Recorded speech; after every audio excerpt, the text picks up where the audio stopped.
Bonjour, bonjour. Est-ce que vous m'entendez bien? Oui. Je suis contente de vous voir. Je vous propose une réflexion aujourd'hui. Le titre va peut-être vous sembler drôle, mais vous allez tout comprendre à mesure. Avez-vous déjà entendu la voix de Dieu? Non. Est-ce que Dieu vous parle? Oui. Voilà. Oups, excusez-moi. Et c'est important pour un chrétien de reconnaître la voix de Dieu. Jésus nous dit, « Je suis le bon berger, mes brebis reconnaissent ma voix. » Mais tout comme le jeune Samuel qui entendit son nom dans la nuit, nous pouvons aussi apprendre à reconnaître la voix de Dieu. Parce que Dieu, il veut nous parler. Mais est-ce que Dieu ne parle qu'aux chrétiens? Non, il en parle à tout le monde. Ben, si oui, comment est-ce qu'on aurait entendu son appel? Donc, bien sûr que non, Dieu ne parle pas qu'aux chrétiens. Il parle à tous. Qu'on soit grand ou petit, qu'on soit jeune ou vieux, méchant ou gentil, Dieu nous parle. Il nous parle à travers les Saintes Écritures, et il nous parle par son esprit, à travers notre conscience, et par le biais des gens qui nous entourent. Mais avant tout, Dieu nous parle par sa création. Même bien avant de créer l'être humain, Dieu avait déjà placé un livre ouvert pour exprimer son amour. Chaque être humain qui aura foulé le sol de notre planète, depuis Adam et Ève jusqu'au retour de Jésus, aura eu la révélation de l'amour et de la sollicitude de Dieu par le grand livre de la nature.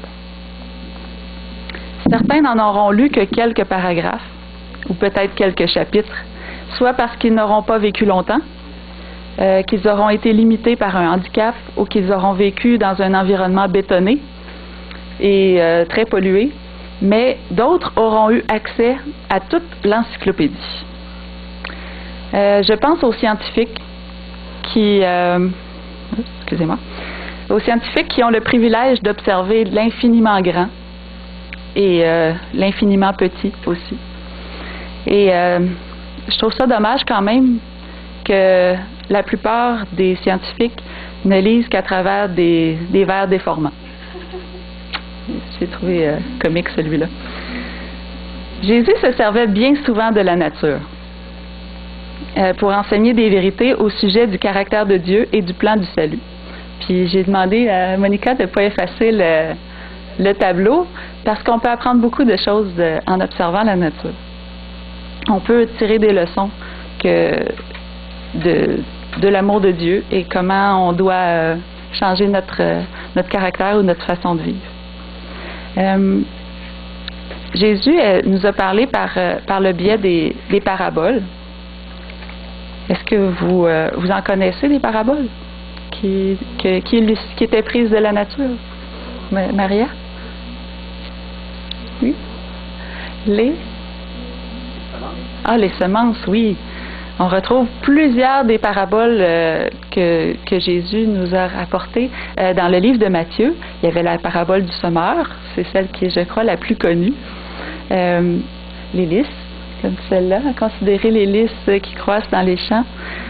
Ils ne se fabriquent pas leurs vêtements avec du tissu, mais Dieu les habille. Oui, les oiseaux qui mangeaient sur le bord de la route, les graines que le semeur avait lancé, l'ivraie, qui pousse avec le bon grain, l'ivraie. La vigne, oui, plusieurs paraboles parlent de la vigne, les vignerons. Il y a aussi la parabole du pêcheur, celui qui trouve une perle de grand prix, la brebis égarée. C'est toutes des choses du quotidien que Dieu se servait pour illustrer. Il n'y avait pas de livre d'illustration, peut-être, mais ces illustrations se sont rendues jusqu'à nous. Moi, je voudrais m'attarder plus précisément aujourd'hui sur l'aspect de l'agriculture. Encore aujourd'hui, ces paraboles-là nous parlent. Mais la société d'aujourd'hui est plus tout à fait la même que celle de l'époque de Jésus. Et pour ça, des fois, ça peut nous voiler un peu la vraie signification des paraboles de Jésus. Je pense qu'il y a quelques générations, déjà, à l'époque de mes grands-parents, c'était bien plus près de l'agriculture de l'époque de Jésus que celle de nos jours.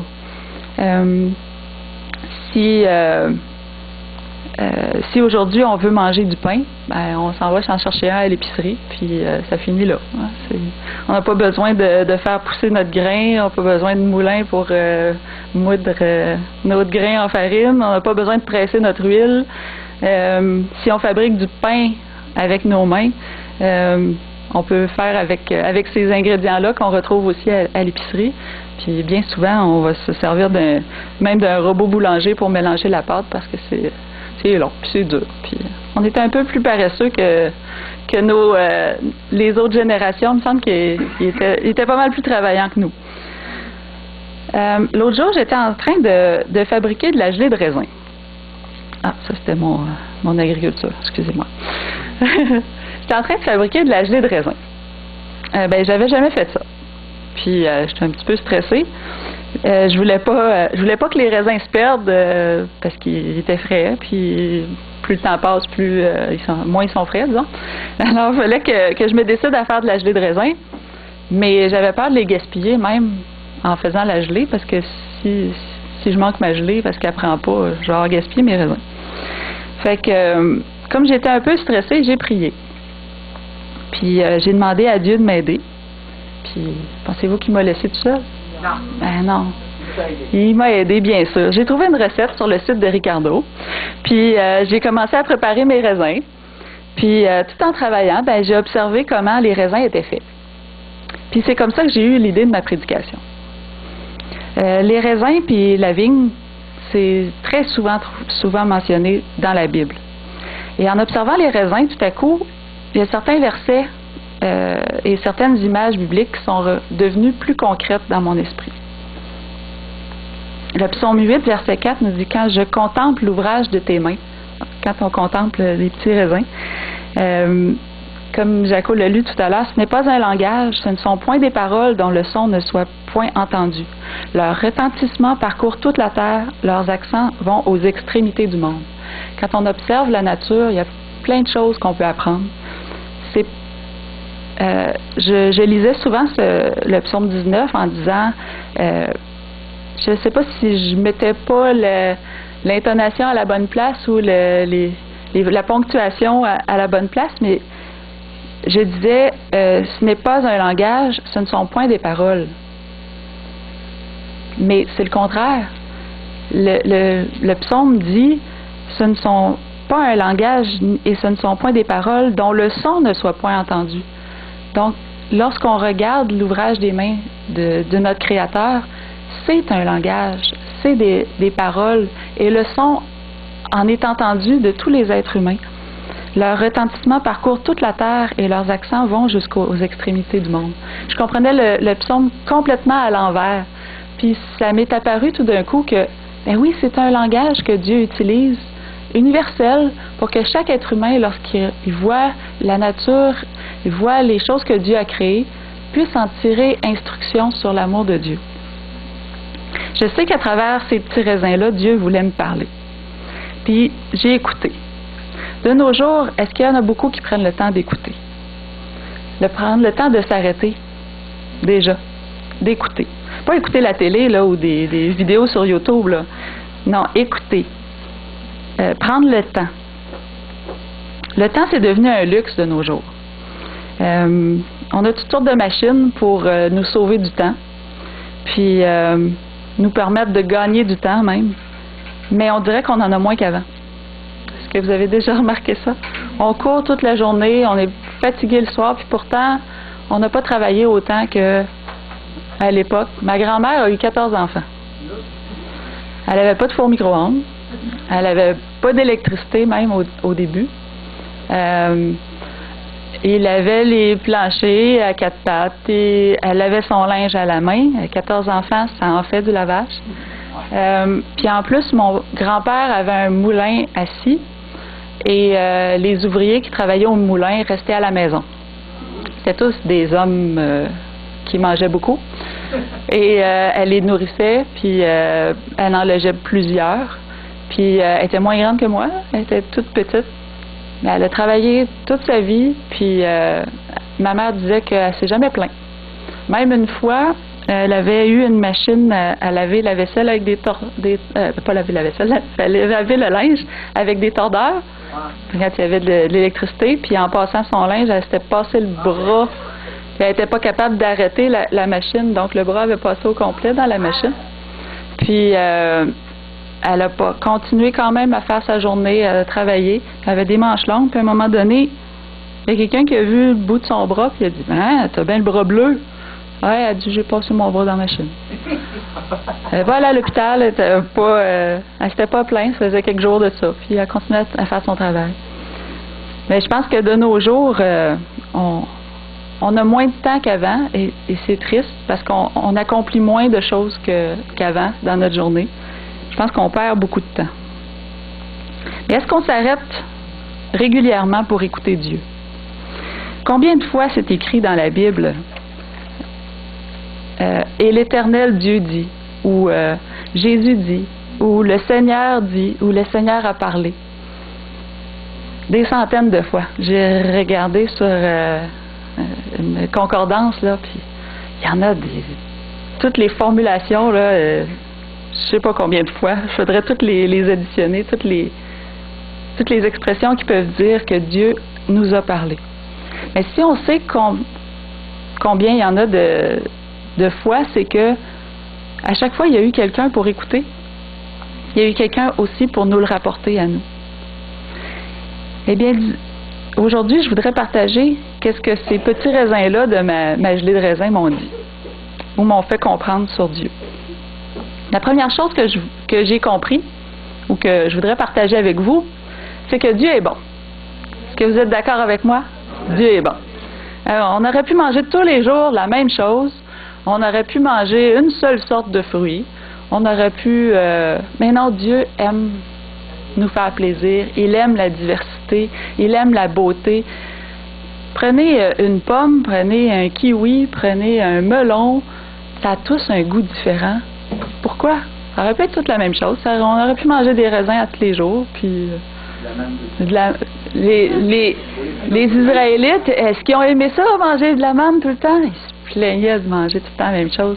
Mais Dieu nous connaît, il sait qu'on aime ça, la diversité, on aime le changement. Puis il nous a fait plein de bonnes choses à manger. Quand il a placé Adam et Ève dans le jardin, il a placé tous les arbres fruitiers qui existent sur notre planète, imaginez. C'était tout à portée de leurs mains, puis il a dit, ce sera votre nourriture. On a un Dieu qui est bon. Vraiment, là. Une autre chose que j'ai appris aussi, c'est que Dieu est sage et intelligent. Lorsqu'il a créé la terre, il a pris le temps de réfléchir pour que tout soit parfait.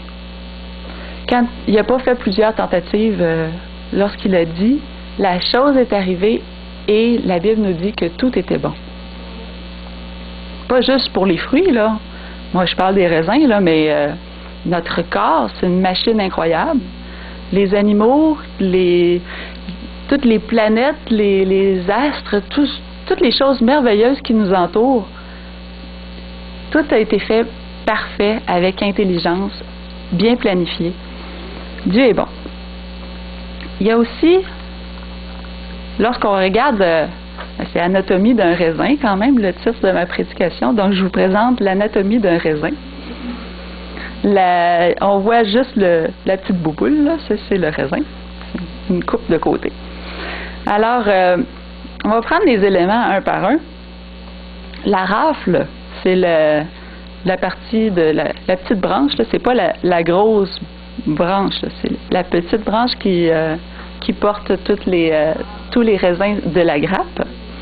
Je ne sais pas si c'est un ou une pédicelle, mais en tout cas, pédicelle. Oui, le maître, peux-tu m'aider? Pédicelle. Ça, c'est la petite queue du raisin. Il y a un petit bourrelet. C'est cute, hein? Les raisins, eux autres, ils ont le droit d'avoir des bourrelets. Alors, le petit bourrelet, là, c'est là où est-ce que le raisin s'accroche. Et c'est là pour bien le protéger parce qu'il y a un petit trou sur le raisin pour qu'il puisse être accroché. Fait que ça fait comme un petit capuchon pour protéger du trou. Non, mais on a un Dieu. Pense à ça. Ensuite, on a ce qui s'appelle le pinceau. C'est cute. Ça rentre à l'intérieur du raisin et c'est ce qui amène la sève et tous les nutriments. Puis, ça doit en même temps l'aider à s'accrocher après le reste de la grappe. Ensuite, on va passer tout de suite à l'extérieur. J'ai appris quelque chose. La pruine. Est-ce que vous connaissez la pruine? C'est la petite poudre cireuse un petit peu qui se retrouve à l'extérieur du fruit. C'est pas des contaminants, c'est pas de la pollution. C'est normalement, ça doit être là. C'est le fruit qui produit. Non. C'est une petite substance que le raisin sécrète à la surface. Il y en a aussi sur d'autres fruits. Il y en a sur les bleuets, il y en a sur les prunes. Et la pruine, c'est une couche cireuse légèrement poudreuse qui recouvre la surface et qui protège de la chaleur et des bactéries.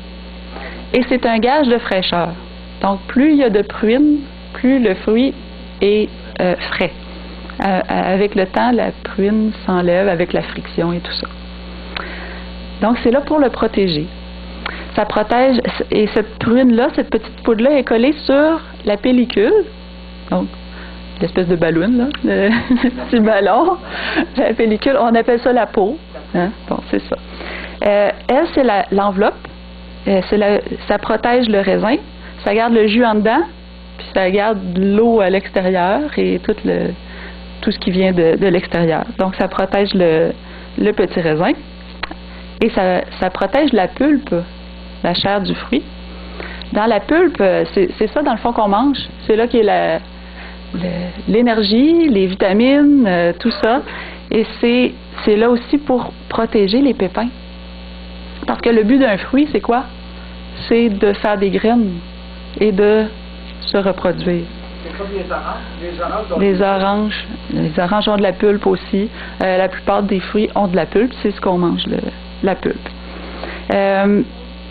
Les pépins, ils vont mûrir à l'intérieur du fruit. Ensuite, lorsqu'ils vont tomber en terre, ils vont produire à nouveau d'autres plants. Vous savez que Dieu est sage et intelligent parce qu'il a placé des graines à l'intérieur de chaque fruit pour ne pas être obligé d'en replanter à chaque fois. Non, mais il faut quand même y penser. Il met ça là, puis ça continue tout seul. Ça peut être un noyau, ça, au lieu de pépins? Oui, le noyau des pépins, oui. C'est la même chose. Si tu mets un avocat, c'est pas un pépin, c'est un rendu grosseur c'est un noyau. Oui, c'est dommage hein, que les êtres humains soient tellement paresseux qu'ils n'aiment pas enlever les pépins des fruits, les melons et tout ça, et qui décident de produire des fruits sans pépins. C'est pas le plan de Dieu. Et c'est stérile. Et j'ai tout le temps de m'égarer là-dessus. Il y a des compagnies qui produisent des graines et qui distribuent des graines dans les pays qui sont plus pauvres un petit peu comme de générosité de cœur. Ils donnent des graines pas chères, mais les agriculteurs peuvent pas ensuite prendre les fruits et récupérer les graines parce qu'il n'y en a pas dedans. Donc, ils sont obligés de racheter encore l'année d'après. Donc, c'est pas Dieu qui a pensé ça comme ça.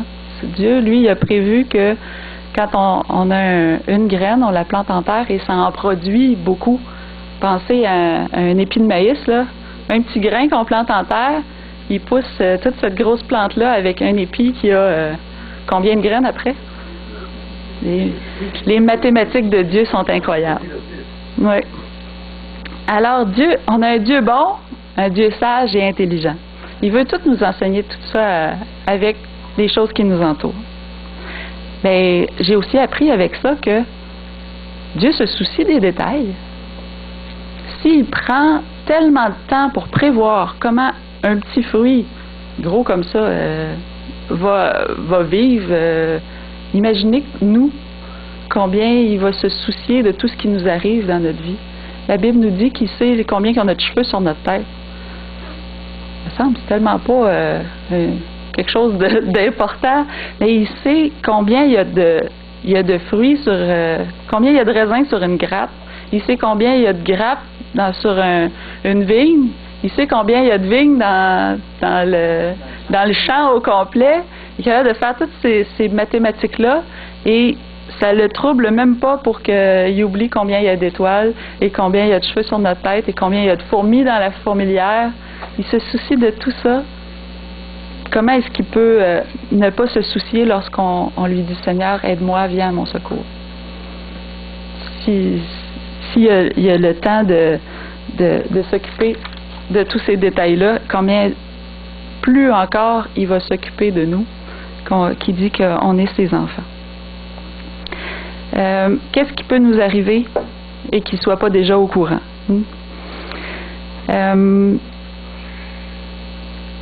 Est-ce que vous savez que Dieu veut qu'on soit en santé? Ben oui, il veut qu'on soit en santé.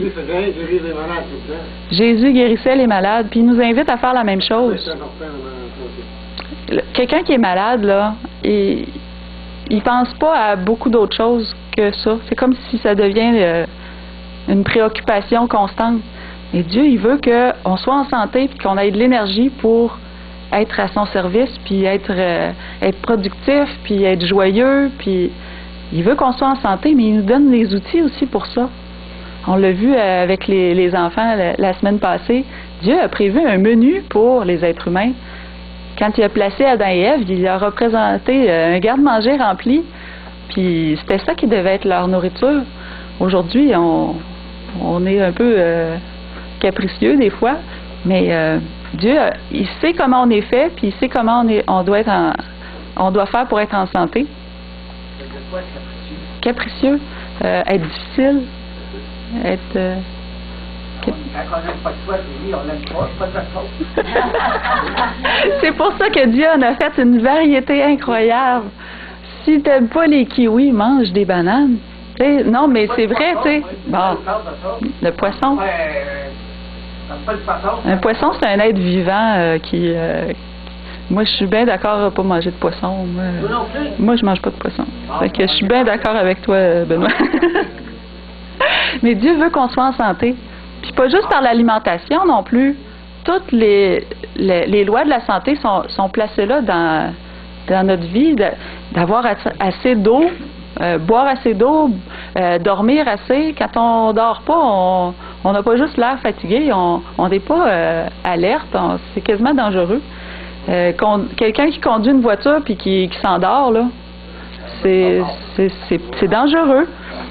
Donc Dieu, il veut qu'on soit en santé, puis il se préoccupe de nous, puis il nous a donné les outils pour qu'on puisse y arriver. Et si, malgré toute notre bonne volonté pour être en santé, on applique toutes les lois de la santé, puis qu'il arrive quand même quelque chose, puis qu'on est malade, il nous laisse même pas tout seul. Comme Jean-Paul disait, Jésus guérissait les malades. Il a même ressuscité des gens. C'est le même esprit qui était à la disposition de Jésus qui est à notre disposition aujourd'hui. Peut-être que on devrait être plus conscient de notre rôle aujourd'hui. On devrait tous comme Jésus, puis apporter un message de paix et de guérison autour de nous. Dieu veut qu'on reste accroché à lui. Vous connaissez tous le verset de Jean 15 qui dit « Demeurez en moi et je demeurerai en vous, comme le sarment ne peut de lui-même porter du fruit s'il ne demeure attaché au cep, ainsi vous ne le pouvez non plus si vous ne demeurez en moi. » Jésus nous invite à rester accrochés à lui. Quand je préparais ma gelée de raisin, première instruction dans la recette, c'était « Retirer les raisins de la grappe ». C'est long! Il y en a des raisins dans... Je me souviens pas combien de tasses ça me prenait, mais ça en prend des raisins. Puis ça a l'air niaiseux comme ça, là, mais il y en a qui étaient vraiment bien accrochés après la grappe. Puis ça m'a fait penser à ça que Jésus, là, il veut pas qu'on se détache de lui. Puis il nous tient serrés. Puis ceux qui étaient les plus faciles à enlever, c'était ceux qui étaient pourris. C'est ceux qui étaient moins frais. C'est ça. Fait que si on reste en santé spirituelle, attaché à Jésus qui est notre cep, il nous laisse pas aller. Il nous tient pas contre notre gré, mais parce que c'est un... Comment tu parlais des poignées de main ce matin? Je ne veux pas faire de poignées de main pas correctes, là. Mais il nous tient parce qu'on se tient à lui. Il nous invite à être accrochés à lui. Puis, quand le raisin se détache ou quand la grappe est coupée de la branche, il n'y a plus de sève qui passe pour faire mûrir les fruits. Il n'y a plus de vie qui va jusqu'au bout des raisins. Il faut rester attaché à Christ pour que la sève qui représente l'Esprit Saint puisse passer librement jusqu'à nous. C'est cet Esprit Saint-là qui va nous animer puis nous rendre productifs et nous faire porter de bons fruits. Vous savez que Dieu nous protège. Amen, hein? Il pourrait nous arriver tellement de choses dans notre vie, mais on n'en est pas toujours conscient, mais Dieu nous protège. Dieu envoie ses anges pour nous protéger. Ils sont toujours à nos côtés. Puis, il veut nous protéger aussi, pas juste physiquement, mais spirituellement. Je parlais de la pruine tout à l'heure, là, la petite poudre à la surface qui arrête les bactéries. Mais Dieu, il veut aussi qu'on soit recouvert d'une protection contre le mal. Il veut nous protéger contre toutes les attaques de Satan, contre le soleil qui va nous chauffer trop fort puis nous déshydrater. Il veut nous protéger contre le vent, contre les animaux qui voudraient nous manger. Il veut nous protéger spirituellement parlant, ben, physiquement aussi, là, mais spirituellement parlant, Satan n'est pas content quand on reste attaché à Christ. Il veut brasser les branches avec du vent, puis il veut nous envoyer des persécutions, mais pour nous déstabiliser. Mais Dieu, il nous protège. Il nous dit, reste attaché et je te protège. Les petits raisins m'ont dit aussi que Dieu veut que je porte de bons fruits. Je pense que j'aurais pu le mettre en haut de la liste. Je pense que c'est la chose qui m'a frappé le plus. Les fruits, Dieu veut qu'on porte de bons fruits, mais ces fruits-là, c'est les actions qu'on fait. Il va pas nous pousser des fruits sur le bout des mains, là, mais les bonnes choses qu'on fait autour de nous, toutes les choses qui sont poussées par le Saint-Esprit, que ce soit, comme on disait tout à l'heure, un sourire, que ce soit rendre service, que ce soit de parler en vérité, d'être reconnu pour notre sincérité, pour l'affection qu'on peut donner aux gens autour de nous, l'écoute, quand les gens ont besoin de partager quelque chose, puis qu'on est occupé, on a plein de choses à faire qui sont très importantes, mais qu'on est quand même capable de s'arrêter, puis de passer un moment avec quelqu'un qui a besoin d'une oreille attentive. C'est un fruit que l'Esprit veut porter à travers nous. Puis, ce qui est malheureux, c'est que ces fruits-là, des fois, peuvent être aussi teintés d'égoïsme. Même si on voudrait faire du bien, des fois, il y a un petit quelque chose qui pollue notre fruit. Quand je regardais les raisins sur la grappe, je voyais que des fois, il y en a qui ils ont l'air beaux, mais quand on le prend pour tirer dessus, il s'écrase. Il y a quelque chose qui s'est passé à l'intérieur du fruit. Il avait l'air d'avoir porté des beaux fruits, mais oups, non, celui-là, on est obligé de le jeter. Il n'est pas utile. Faire de la confiture avec des fruits pourris, non, c'est pas fort. Fait que Dieu, il veut que les fruits qu'on porte soient bons, soient une bénédiction pour les gens autour de nous. Est-ce que vous savez qu'un fruit pourri, c'est contagieux?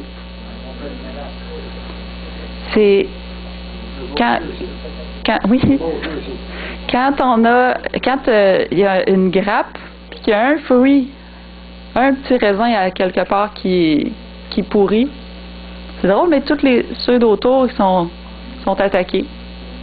On le voit souvent, on s'achète des fruits, bon, un panier de pêche. Est-ce qu'il y a quelque chose de pire qu'un panier de pêche?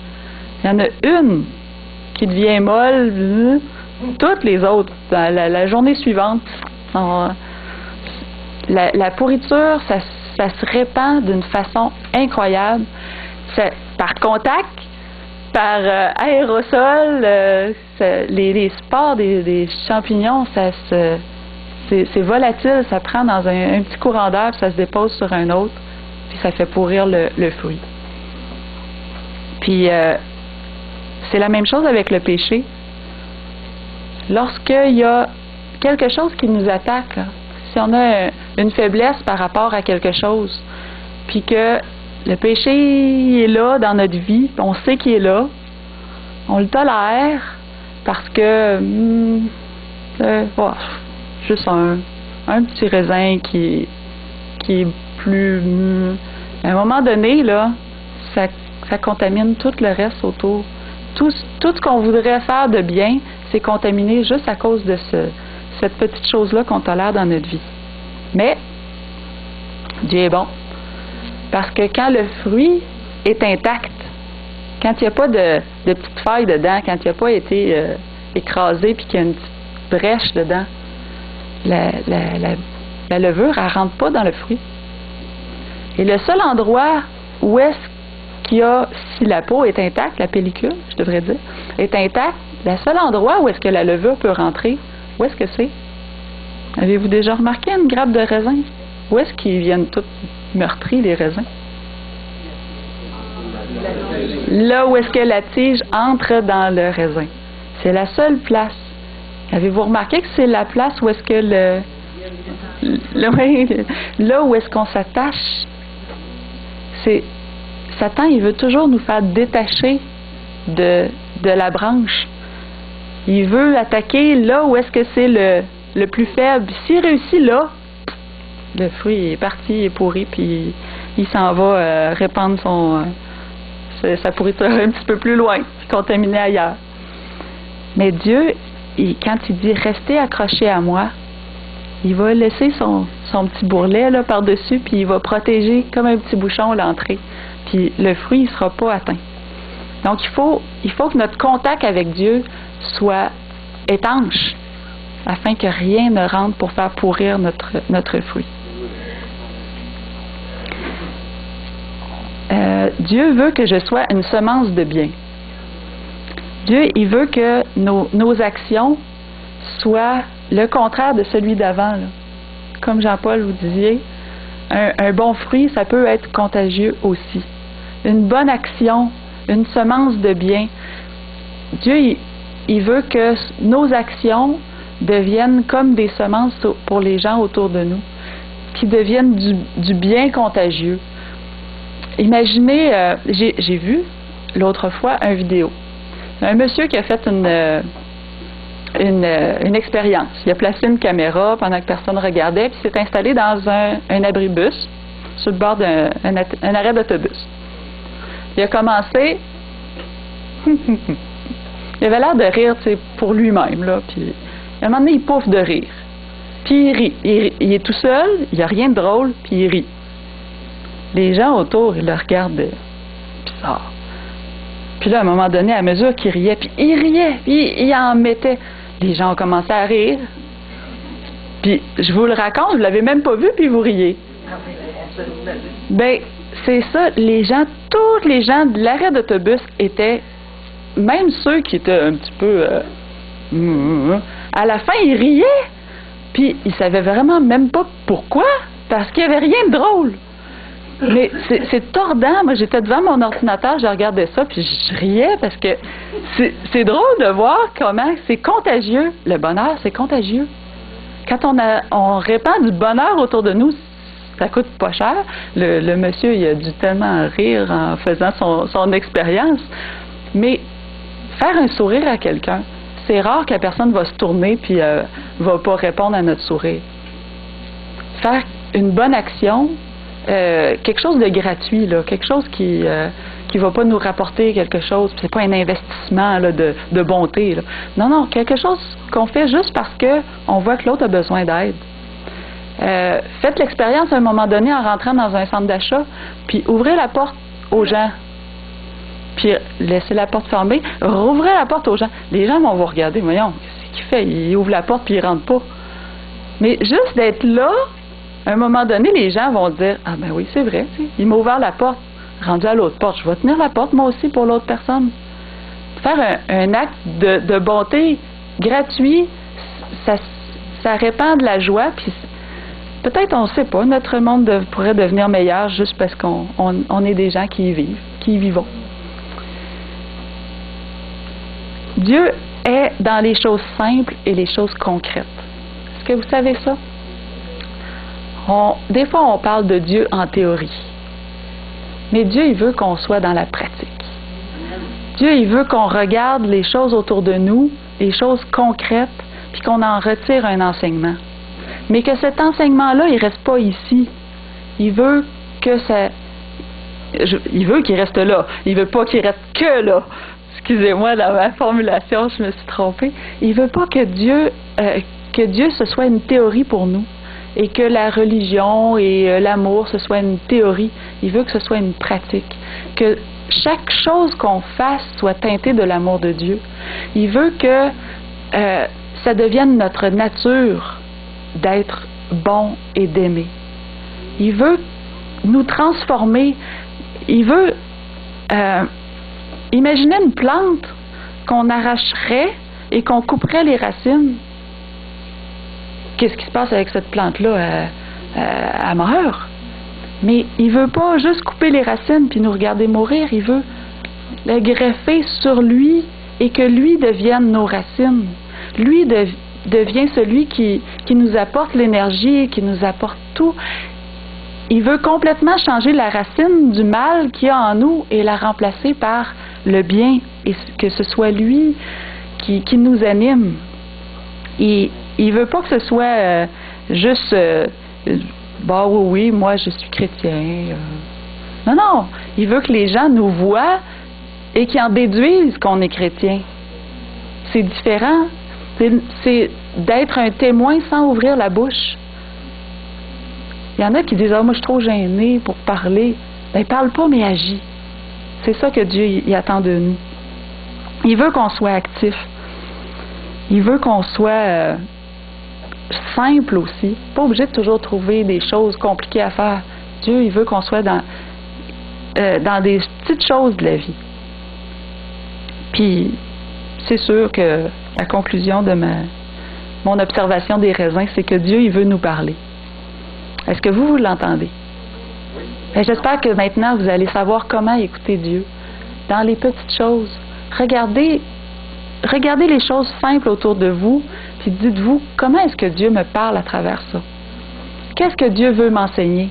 Puis partagez-le aux gens autour de vous. Ça ne veut pas dire que vous allez être de grands docteurs de la loi, mais vous allez être des grands praticiens de l'amour de Dieu. Et c'est ce que je vous souhaite.